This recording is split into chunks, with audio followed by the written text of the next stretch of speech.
एक बार भोला बाबा और माता पार्वती गगन विहार करते हुए जा रहे थे। रास्ते में एक गांव में पंचायत हो रही थी, कोई चीज का फैसला हो रहा था। तो माता पार्वती कहने लगी कि भोलेनाथ ये क्या हो रहा है।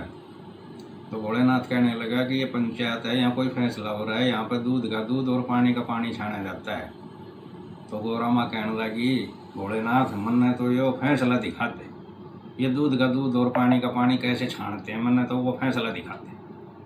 अब भोलेनाथ बोला फैसला तो हो लिया, पब्लिक उठ उठ के जान लगी, अब कोई फिर दोबारा से कोई काम होगा जब दिखाऊं। बोले ना भोलेनाथ मन तो पहले ही दिखाते। तो भोलेनाथ कहने लगा कि ठीक है। पार्वती को कहने लगे कि आप साधु का वेश बनाओ और यहीं बैठ जाओ।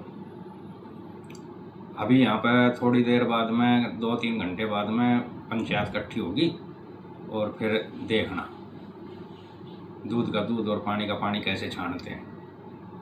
अब भोला बाबा एक जमींदार के घर, एक चौधरी के घर चले जाते हैं और उस चौधरी का भेष बना के और घर चले जाते हैं। और चौधरन रोटी ला, बहुत भूख लाग रही है। अब चौधरन ने देखी कि आज तो ये खेत में काम छोड़ के घर पे ही आ गया, इसी के भूख लागी, जुहाड़ी छोड़ के आ गया।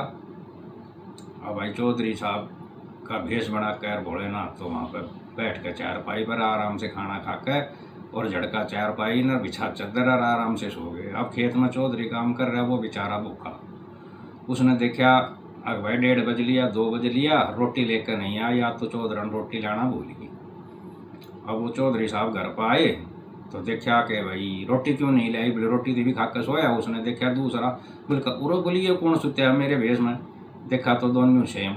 अब चौधरन पड़ गई चक्कर में, इनमें से मतलब जो है मेरा घर वाला कौन सा। अब उसने जी देखे कि ये तो दोनों सेम है, कोई फर्क नहीं है, सेम कपड़े पहन रहे हैं, सेम हाइट, सेम सब चीज, डुप्लीकेट एकदम सेम टू सेम। अब चौधरन ने जी ग्राम पंचायत में पहुंची गए, गाँव राम मेरा फैसला करो, इनमें से मेरा घर वाला कौन सा है।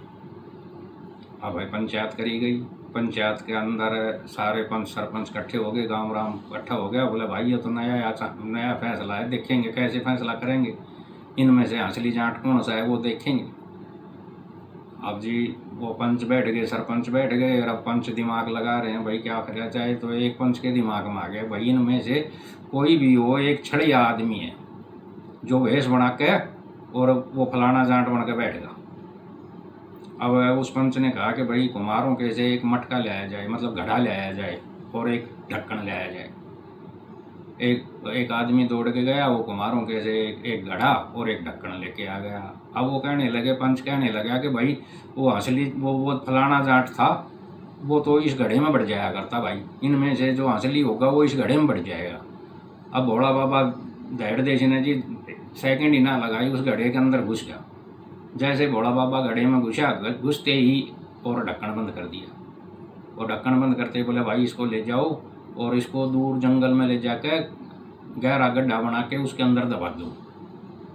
अब उसके अंदर भाई जब ले जाने लगे तो पार्वती ने सोचा ये तो भोलेनाथ है। उसने जब खड़ी होकर कहा कि बच्चा मेरे को दे दो, मैं बहुत दूर जा रहा हूँ, मैं इसको बहुत दूर जंगल में दबा दूंगा और बहुत गहरी खाई में दबाऊंगा, लाओ मेरे को दो, आप कहाँ कष्ट करोगे। अब उन्होंने पार्वती माता को वो भोलेनाथ का घड़ा पकड़ा दिया। अब आगे से जाकर जब जंगल शुरू हुआ, कोई नहीं देख रहा था, जब पार्वती माता ने वो ढक्कन उगाड़ कर भोलेनाथ को बाहर निकाला। भोलेनाथ कहने लगा देख लिया पंच फैसला, दबती अभी मेरे को धरती में। बोले नहीं भोलेनाथ कोई बात नहीं भोलेनाथ, मैंने देख लिया पंच फैसला। तो वह दोस्तों ये पंच फैसला तो यहीं पर ख़त्म होता है। आप हमारी वीडियो को लाइक और सब्सक्राइब करें, आगे एक कहानी अलग कहानी और सुनाएंगे। जय हिंद जय भारत।